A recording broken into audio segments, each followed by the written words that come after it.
Is there any place you can duck out for a ciggy? No, all Monday.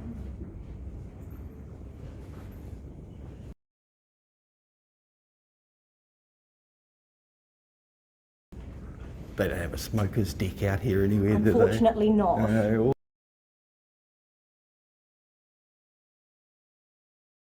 all the way back down if through only. security. Yeah. Yeah, if only.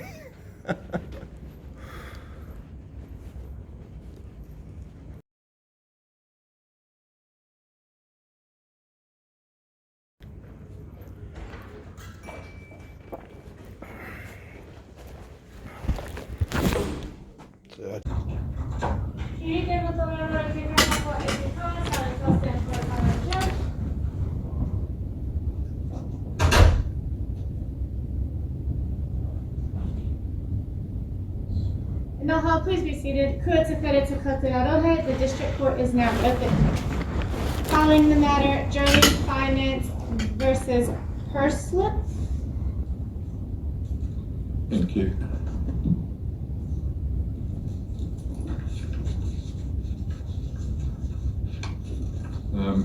Now I got Mr. Murphy. John Murphy. Just come forward, Mr. Murphy, please.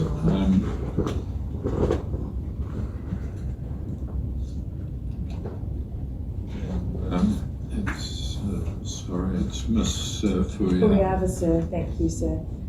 So I wonder if I might request that Mr. Purcell be seated next to me, sir. He's rather hard of hearing. Oh yes, he can do that. Thank you, sir.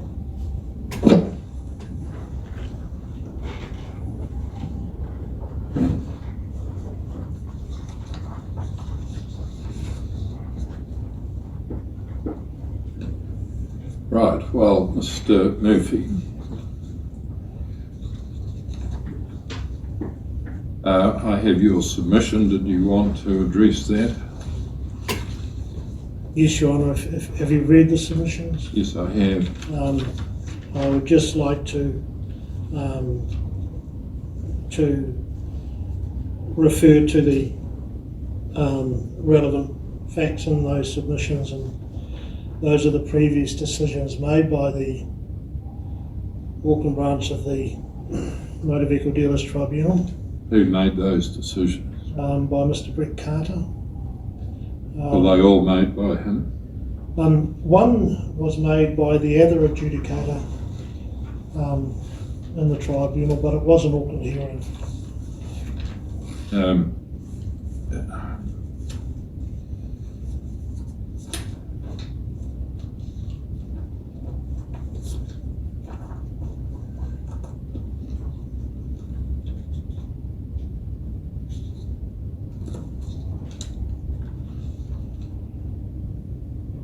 Sorry, Ms. Fuyava, I just haven't had time to check this, but the decisions that Mr. Murphy refers to, are they in your bundle of documents? They are, sir. Mitchell and Trading Post, I see.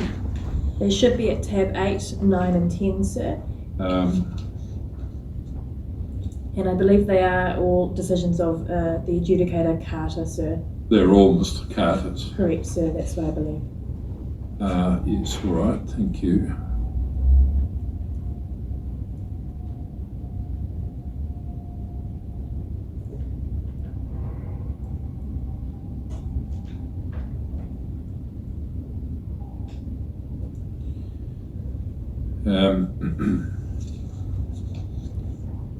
All right, well, Mr. Murphy, I understand your argument, and that is that Section 21C of the Act is expressed in mandatory terms, where it provides that if the vehicle is damaged while in the possession of the purchaser, the right of rejection is lost. That's your position, isn't it? Yes, and I'd also like to refer to the Wright versus Fortis case, Your Honour, whereby that person lost the right to reject after having the vehicle damaged and after having that vehicle repaired to the highest trade practices. What part of that decision do you refer to?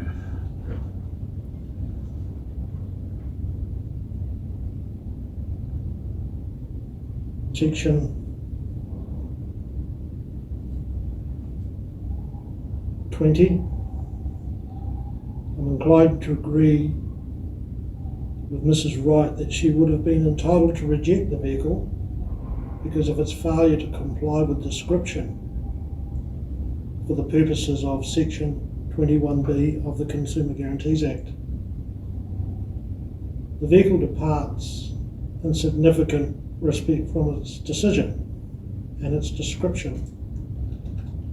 However, Mrs. Wright has lost the right to reject the vehicle because it was damaged while it was in her possession.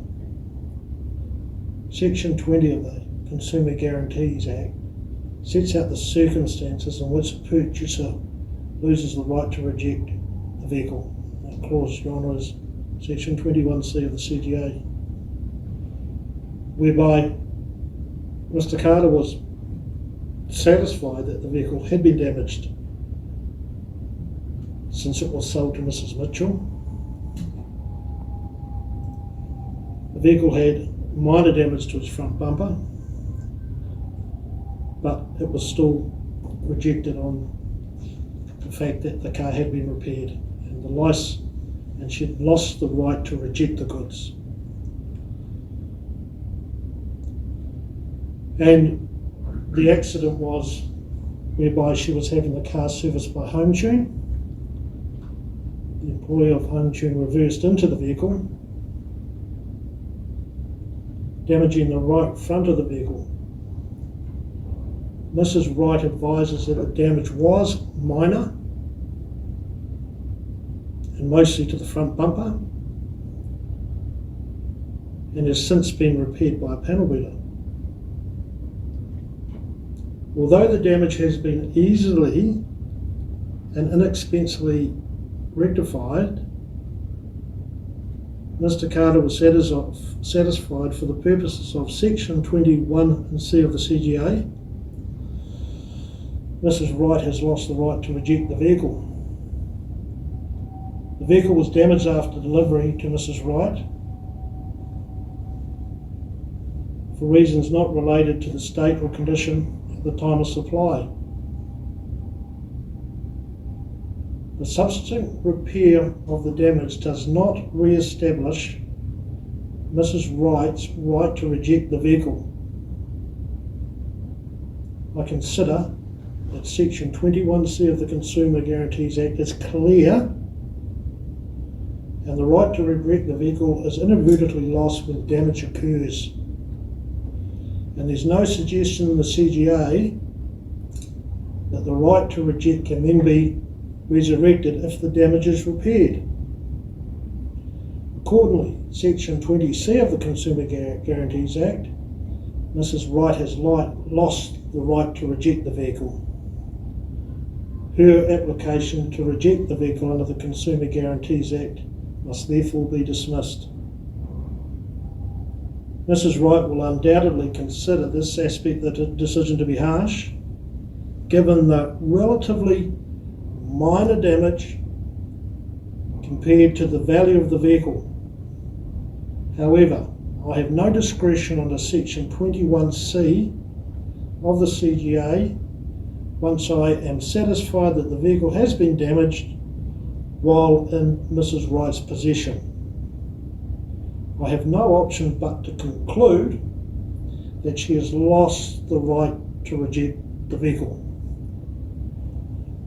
Yes, all right. No, I'm not bound by that decision, am I? Decision of the Motor Vehicle Disputes Tribunal, or any of the other decisions of that tribunal for that matter. The tribunal also, Your Honour, mentioned that. Well, do you agree with that, Mr. Murphy? Sorry, Your Honour, I was under the impression that the tribunal's decision, being an expert tribunal, was a decision that held fairly steadfast in legislation that was made by Parliament. Well, it's appointed to resolve disputes relating to vehicles, but it's a lesser tribunal than this court. So the basic rule is that decisions of lower courts or tribunals don't bind courts of higher jurisdiction. It's a simple equation, essentially. The High Court binds this court, the Court of Appeal binds the High Court and this court, and so on.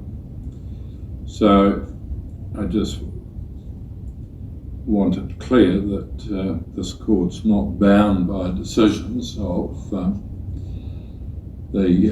Motor Vehicle Disputes Tribunal, and in particular it seems that these three decisions are by the same adjudicator, and he's been consistent. That's fair enough, that's appropriate.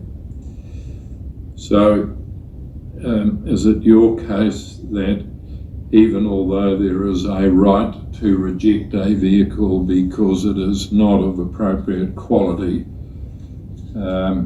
if the slightest damage occurs to that vehicle, the right of rejection is lost? With the previous case law that I've looked at, and I have been relying on the expert tribunal, the Motor Vehicle Dealers Tribunal, and the relevant legislation of the Consumer Guarantees Act, particularly section 21C of the Consumer Guarantees Act, and Mitchell versus Trading Post, Poe versus Harvey. Yes, I understand that. You're relying on those. What if Mr. Presell inadvertently sort of brushed this vehicle, let's say with his briefcase, put a little scratch in the door? That can easily be repaired just by buffing it. It's gone. Do you say that robs him of his right of rejection? In my view, Your Honour, and I don't want you to criticise me for it, but it would be absurd to interpret the rejection provisions of the Consumer Guarantees Act to include minor damage. It would open the floodgates to all manner of ludicrous claims. You know, I've bought for instance, I had a flood in a rental property on the weekend. I recently had new carpet put down on it, which I didn't like. The carpet got wet. Is it fair that I asked them to replace the carpet? It would encourage this particular case, and I do know a lot of people in business, would encourage people to reject goods on an unlawful basis. Now, but according to you, I don't follow that. According to you, they can't reject them if there's been the slightest bit of damage caused to them.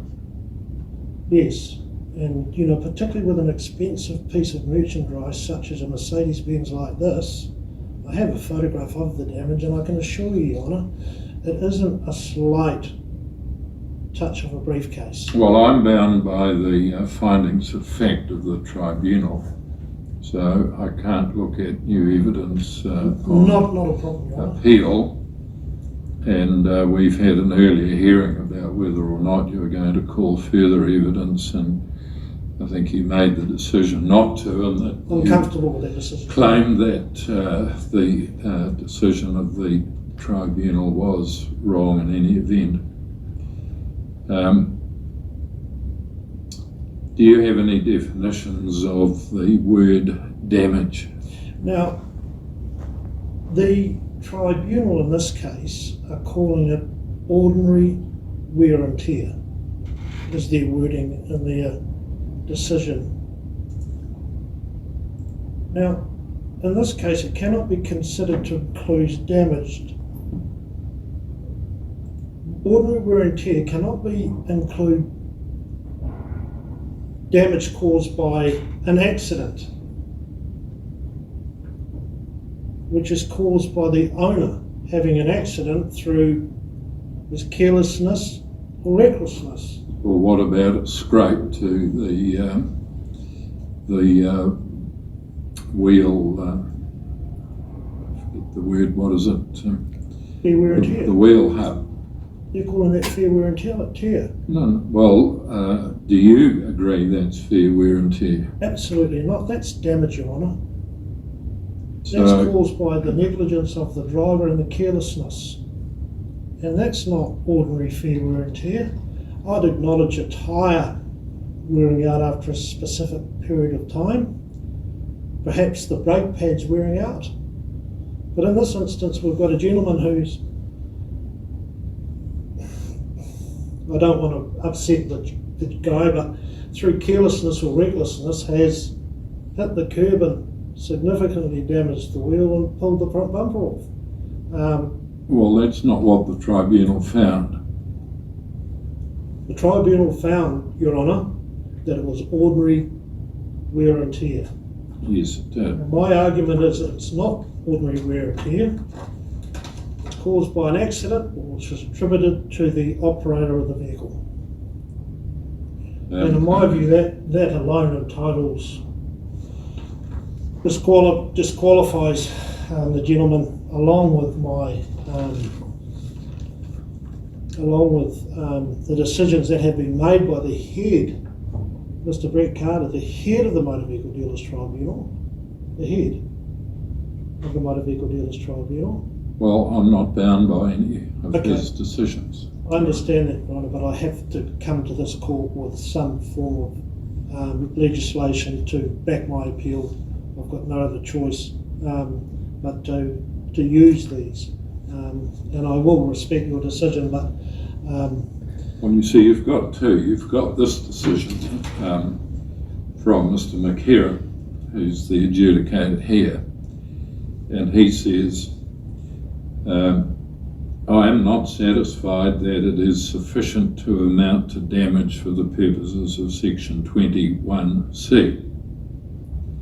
Rather, I consider that this damage is likely to be able to be quickly and economically repaired, and is a type of minor damage that is consistent with the ordinary wear and tear of a vehicle of this age and mileage.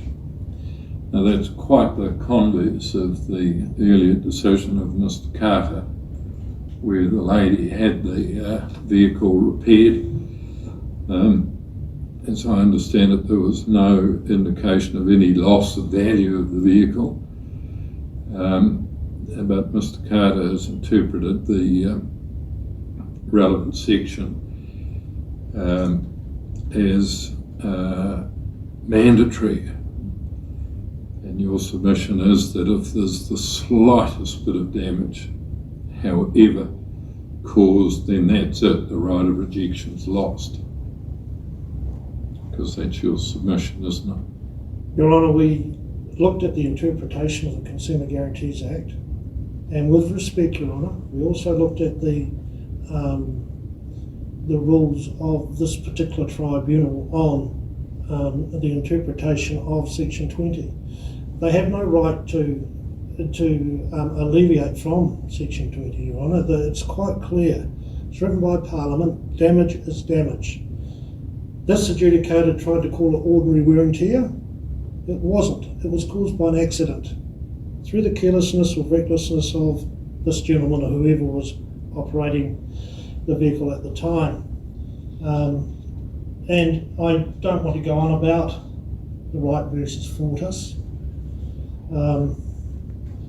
but this particular vehicle has been damaged. It's not ordinary wear and tear, it's damage. Now, I've got a very strong mechanical knowledge. We haven't taken the wheel off the car yet. Who's to say that he hasn't, by hitting a curb, caused more damage? We weren't allowed access to the vehicle, Your Honour. Well, I take it you haven't refunded the purchase price, Not at all. and that Mr. Preselp still has the vehicle. I'm not sure, Your Honour. Well, that's the order of the tribunal, isn't it? It is, yes. You repay the purchase price and he's to give you the vehicle back. You see, why does the right of rejection arise?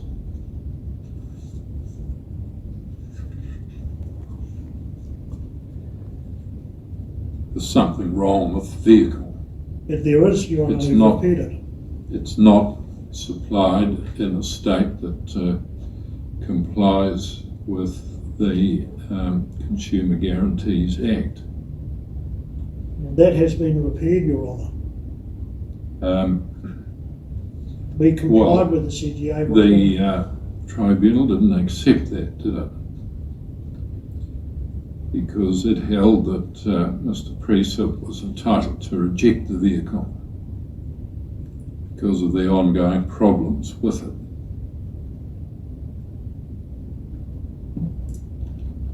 You see, in theory, if there's nothing wrong with this vehicle, you get it back, you give Mr. Preselp his purchase price back, you sell it again. Same price, maybe a bit more, you suffer no loss. Sorry, Your Honour, my business, which I've been operating for 40 years, is going through the most significant downturn it ever has. Well, that's not as a result of this vehicle. Okay, and that's not the result of this vehicle, but if I can't rely on the courts to stick to legislation, I'll just simply wind that company up, Your Honour. And that's not a threat. But I've got pictures here of this car. You know, there's no way I'm giving this guy back his money. No way in the world am I giving this man who's acted in deceit back his money. Oh, well, I mean, that's a matter for your decision, and I guess you'll have to accept the consequences of that. That's all, Your Honour. You see, I would have thought that the word damage connotes some loss of value in whatever is damaged. Your Honour, Mr. Preselp, before this lawyer was involved, we had a Mr. Brett Cunningham involved for this appeal. Mr. Brett Cunningham invited us out to Arrow, Wills and Henderson. I'm not introducing new evidence, I was invited out there for this appeal. This lawyer is sitting on a report from Arrow, Wills and Henderson We're getting into further that evidence. will then show that this damage is more than minor. But notwithstanding that, if I can't rely on the provisos of the Consumer Guarantees Act, I can't run my business. And this vehicle's been damaged. I know you don't have to, you tell me you don't have to obey the evidence of what I've put in front of you, and I've had it reviewed by some fairly decent legal minds. It will just go on and on. It's legal aid, we'll be in the High Court, and I'm a dog with a bone. I just won't back off this because it's not fair. Well, that's okay. I mean, that's your prerogative. Thank you, Your Honour. But what I'm trying to understand from you is whether you accept that even the slightest mark on a vehicle that can be, as I gave you the example earlier, just buffed and removed, it's gone. Not buffed and removed, sir. It's an expensive piece of merchandise. No, I'm giving you an example. It's not a fair example. If there's a scratch on it, that's damage according to you, is it not? Well, I don't know. I don't make the law, but Section 20 tells me it's quite clearly damaged, Your Honour. I take care in the presentation of my cars, and these cars are valuable. And, you know, it's unfair for these guys at the tribunal to make these orders. Does it give these people the right to appeal the decision on what might come out of this court today? I don't know, but there's damage on this vehicle. Yes. He's pushed us, this gentleman. He's abused us, he's abused my staff, he's pushed us. He wouldn't allow us back the car. We've since had the radiator check that he complained about, and that radiator hasn't even got a leak in it. Somebody put water in the system. He came back a day after he bought the car and wanted me to sell him an S500, which was reduced. So, Mr. Murphy, this isn't helping the appeal. All right. I'm bound by what the tribunal says, right? And you say, as a matter of law, the tribunal is wrong because you say the vehicle was damaged, and therefore Mr. Preselp had no right of rejection. So you say the tribunal was wrong to say that it was only minor damage, the sort of damage that might be caused by fair wear and tear, and therefore he did not lose his right of rejection. And that's the issue, isn't it? It was an accident, Your Honour. No, that's the issue. That's correct. Now, what I want to understand is what you say the meaning of damage is, that word damage in section 21C.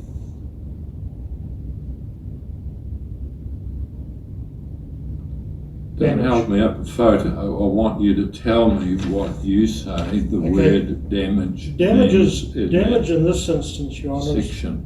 when a wheel of a vehicle crunches a curb in Auckland City, scuffs it significantly, and pulls the front bumper off. Well, that's still not helping me with interpreting that word damage in the section. Damage is something that has occurred on the vehicle since he's purchased it and it's been in his possession. Yes. Not To caused what by extent? us and not caused by him. Or what if somebody backs into it like the hapless lady? It wasn't her fault. And that earlier decision that you referred to. It wasn't Fortis's fault either, was it? Well, but they've lost the right of rejection according to these earlier decisions, which you say should be applied here. Which is what's come out of Parliament, Your Honour. If your interpretation of that word damage means any damage, any untoward effect to the vehicle whatsoever, it's a very high standard. Slightest mark on it, according to your submission, right of rejection's gone. We're not talking about a slight mark with this particular case. No, I'm not talking about this case at the moment. I'm putting to you propositions for the interpretation of that word damage. And I've put it to you a number of times now as to whether you say that any damage whatsoever, however slight it might be, less than fair wear and tear even, loses the right of rejection. I appraise cars as my job. Still not answering my go proposition. around them and I look for damage and I look for money that needs to be spent on a car. I've done it for 40 years, so I'm fairly much an expert at it. And you know, your or another person's idea of damage might be a bit flippant. They may not want to wash their car every week. They may not love it. They may not care for it like I do. For me to get the right price for these cars and to keep them selling, they've got to be perfect, Your Honour. They've got to be absolutely immaculate. Not like that. You know, that's totally unacceptable. That's accident damage, and that is why we're protected under the Consumer Guarantees Act. For these people that gain legal aid and just keep trying. Now, I don't want to annoy the court here today. Well, if you could just address my question, Mr. Murphy, that would help. Do you say that that word damage means any damage whatsoever to the slightest degree that can be easily repaired You Bonnie, say the- that costs the purchaser the right of rejection. Well, if you look at the Wright and Fortis case, yes, I do, Your Honour. Say the slightest damage will lose the right of rejection. It's very hard for you to use this word slightest of damage, Your Honour, with respect, because Well, that's what is the slightest of damage? Well, I gave you an example a while ago of just some tiny scratch that can be easily fixed. It's a scratch, someone would say. By painting the car? No, you can just buff them out, as I understand it. Buff them out with Polish them out, use some cutting application. Once I've done it again, myself. with respect, Your Honour, I don't want to repeat myself, but the only way to fix a scratch is to send it in and have it painted by a quality painter. In this particular case, a Mercedes-Benz, where it's got to be painted in a 2-pack machine, and that's going to cost you around $500 per guard, $700 per bonnet. You know, what you consider, or some people consider, to be minor damage on a cheaper sort of vehicle, if it can go to, and be cut and pencil touched like you say, it never looks the same. The folk that buy these cars are covered under the Consumer Guarantees Act. They're very particular, and rightly so too. Now, with a Mercedes-Benz or a Jaguar, a little scratch is going to cost you so much more to repair than if it was a Toyota Corolla, or if it was a vehicle that was painted in lacquer. These cars here are painted in 2-pack. There's no simple way of cutting and polishing with the type of paint that's on them, Your Honour. I'm happy to call Peter Hendricks and get him on the phone, and he can explain it to you in professional terms. I've already said to you that I can only take into account the facts as found by the tribunal. But to say that minor damage, it needs to be protected from the retailer, and it is a car, but some cars are so much more expensive to fix than others. And to say it's just got a minor scratch on a Mercedes-Benz is totally unfair. Totally unfair. It's not a minor damage, but I'll get to that on appeal if I must.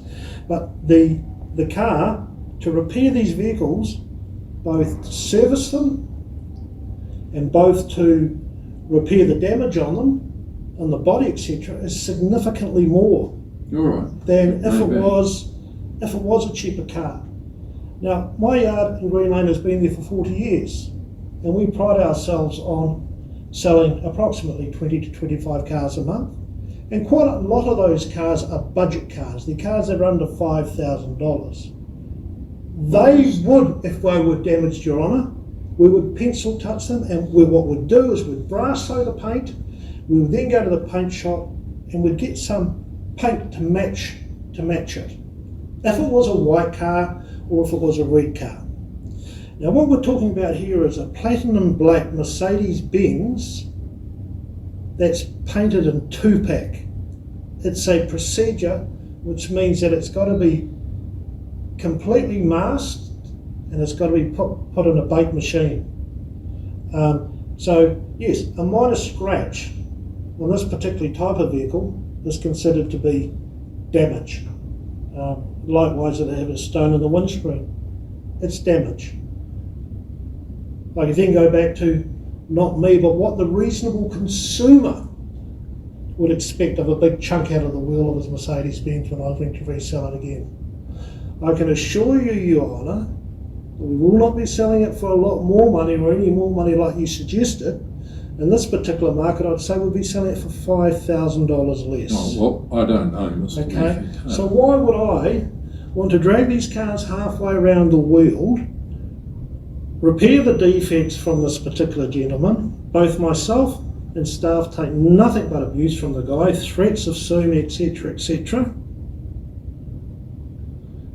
and then drag me through this court at the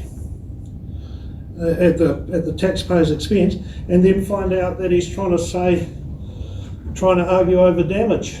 Well, with respect, Your Honour, I know you've got to get to the bottom of all this, but it's fair dinkum. Like, he's lost. It's Section 20, it's there to protect me.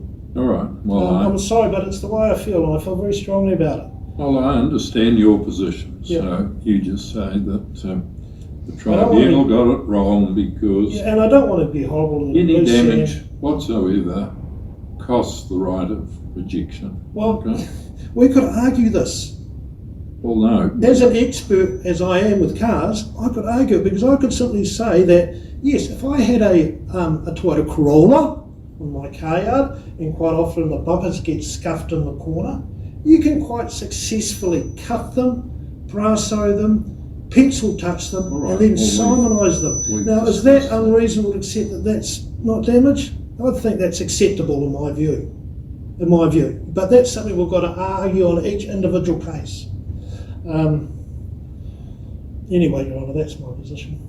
All right. Well, I understand that. You say the tribunal got it wrong because it misinterpreted Oh, and we had a bit of a blue in there too. Section 21C. We had a bit of a professional disagreement in there, and you know, there probably was a bit of that going on. But you know, like I say, I have been in this business for 40 years, and I appraise. I work 7 days a week. I appraise every single car that comes onto my yard. Okay, I understand that. You've told me that. So I'm an expert. Yep. I understand your position. All right. Thank you. Thank you, Your Honour. Ms. Fuyaba. Sir.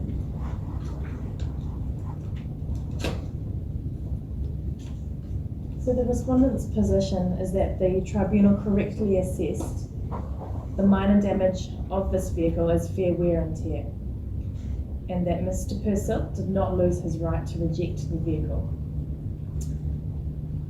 So it's council's submission that this is a very narrow point on appeal, and our submissions will focus narrowly on this point. I would like to take Your Honour through the tribunal decision in some detail, sir, because that provides, in our submission, the context within which the adjudicator made its decision. Well, there's no challenge to the finding that Mr. Purcell had the right to reject the vehicle. That's correct, No sir. challenge to that. The only challenge is to the tribunal's finding that he had lost the right to reject it. That's correct, sir. As you please, I can move forward then. Yes. Yes, thank you.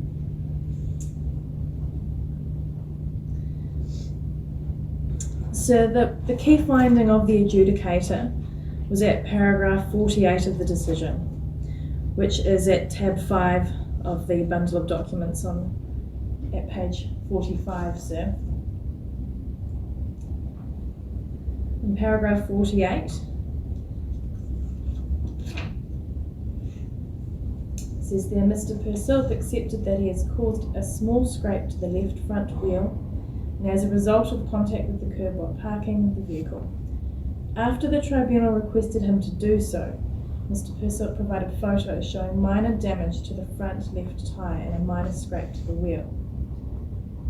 Now, sir, I would like to take you to the photographs that I've also provided in the bundle of documents, sir, as this was evidence before the tribunal, and it is evidence that the adjudicator considered this matter very carefully before making its decision. So, sir... Well, I can't do anything about it, can I, Ms. Fuyaba? We just, after carefully reviewing the other photos Mr. Purcell produced, we accept his evidence there is in fact no damage to a particular area of the vehicle. After the PS para 48 that you've just read to me, after Yes. the tribunal requested him to do so, Mr. Purcell provided photos showing minor damage to the front left tyre and a minor scrape to the wheel. He accepted the damage happened after he purchased the vehicle. But this is the crucial line. I am not satisfied that it is sufficient to amount to damage for the purposes of section 21C. Yes, sir. That's the line, isn't it? It is, sir, and I will come to further discussion on that point, sir. My only, my point regarding the photographs, sir, is that there were 3 sets of photographs provided to the tribunal. The adjudicator considered them very carefully, and so it was a very considered and thought through decision when that finding of fact was made, sir, is my only point I'd like to point out there. All right, yes. Thank you, sir. Turning to the appeal itself then, sir, we note that appeals from the Motor Vehicle Disputes Tribunal are to be approached on the basis that they are an appeal from a specialist tribunal, and that the court in these instances will have an overall reluctance to interfere with the discretionary decision made by the tribunal.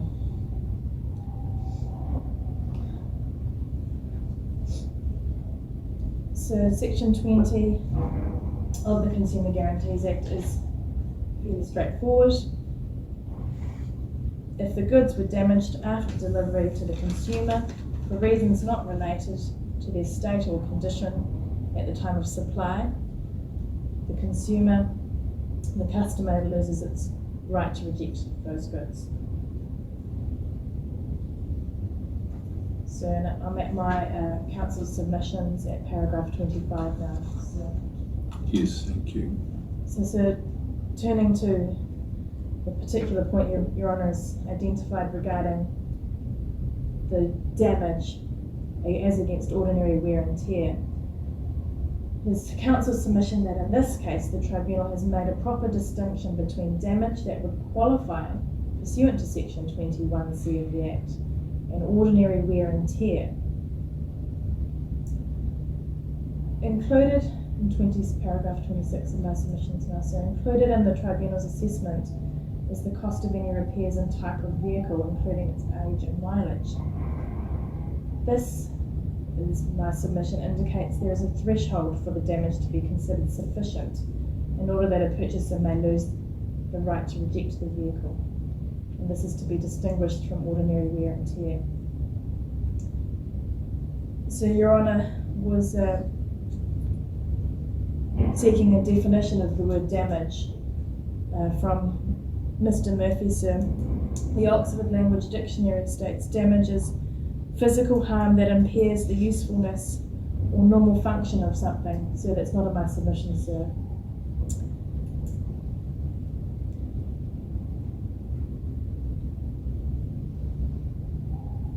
I can repeat that, sir, if you would like. All right, I've got access to Very the well, Oxford Dictionary, so I can have a look at it. So it's council's submission that that definition ties in with the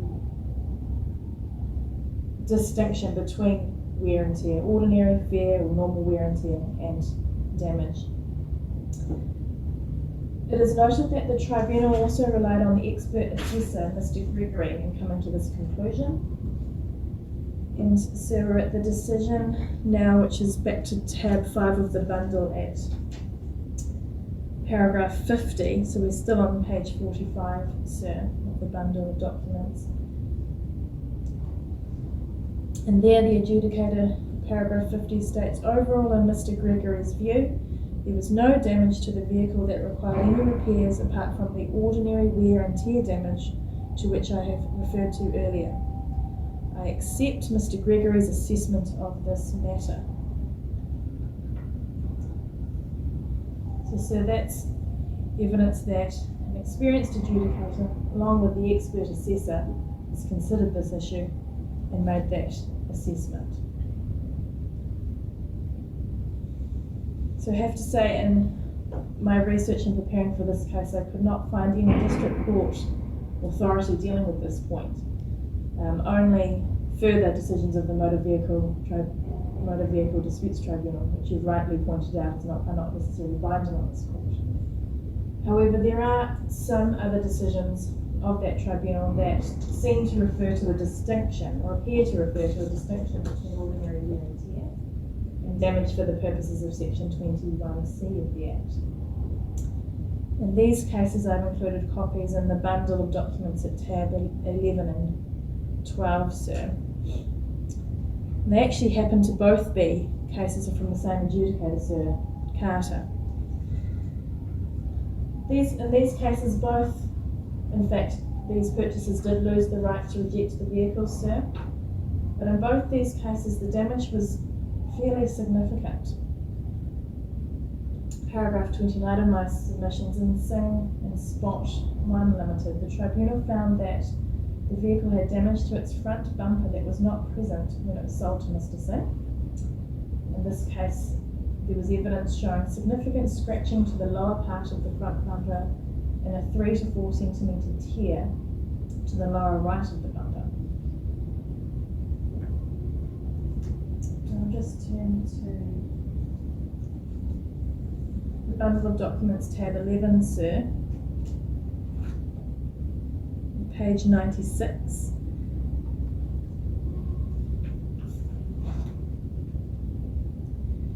That's paragraph 24 there. In this case, the adjudicator said, oh sorry, wrong paragraph, we are at now. Page 97, sir, apologies. Paragraph 29. On the basis of the photographs of the damage to the vehicle and the estimated cost of repair, I am satisfied that damage exceeds the normal wear and tear that one would expect to see on a vehicle of this age and mileage, and consequently, Mr. Singh has lost the right to reject the vehicle. So, in the case of Phaeton being advantaged cars,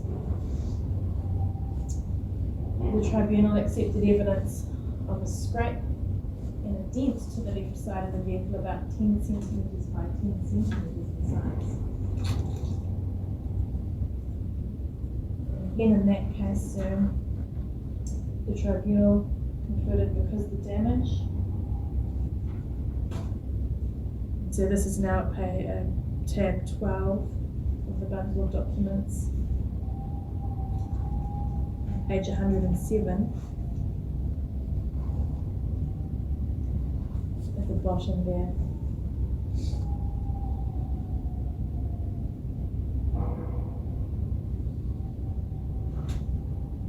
That last paragraph, 47, sir. That is because the damage is more than the usual wear and tear that one would expect to arise from the ordinary use of the vehicle. It goes on to say, and although the damage may have been repaired easily and cheaply, it was nonetheless damaged. So, sir, these cases demonstrate the tribunal clearly conducts an assessment in relation to the damage for the purposes of section 21C of the Act. And the damage must reach a threshold beyond ordinary, usual, or normal wear and tear. It is submitted that Parliament must have intended to provide some allowance for fair wear and tear that would be expected to arise from ordinary use of the vehicle. Otherwise, this would produce an unjust result, and the proportionality of the wear and tear is considered against the value of the car or the other remedies available to the purchaser.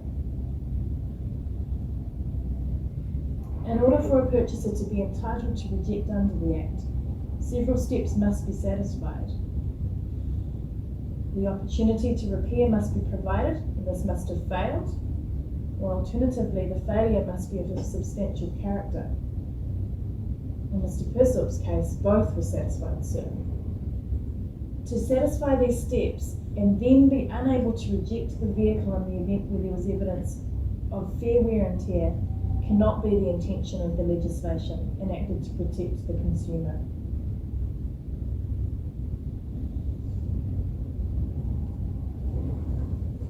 It is Council's submission that the tribunal in this case has made an assessment of the small scrape to the front left tyre and wheel and considered it no more than ordinary wear and tear, which would be considered to arise in the ordinary course of using the vehicle.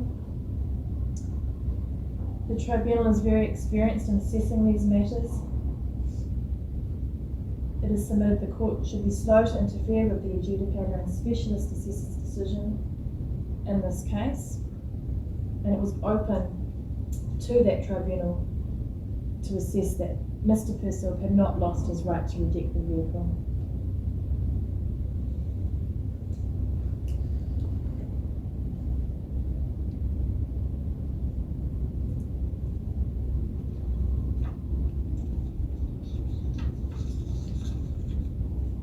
So the council seeks that the court confirm the common sense interpretation of the Act, that there must be some discretion in the assessment of damage in the context of a consumer losing their right to reject the goods.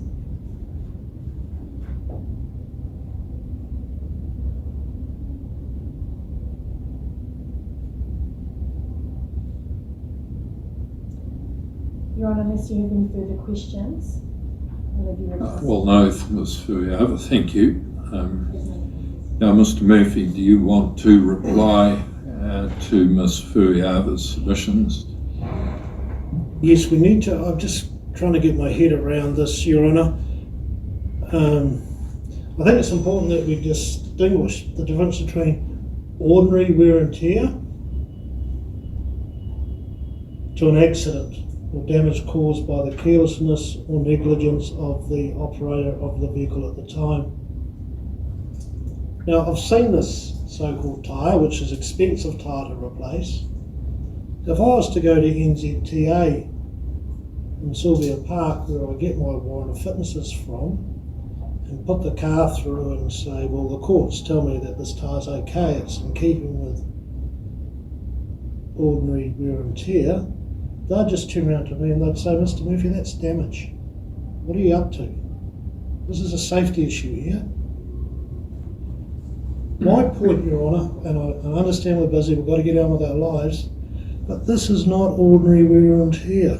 The adjudicator, unfortunately, may have got it wrong. This is damage caused by an accident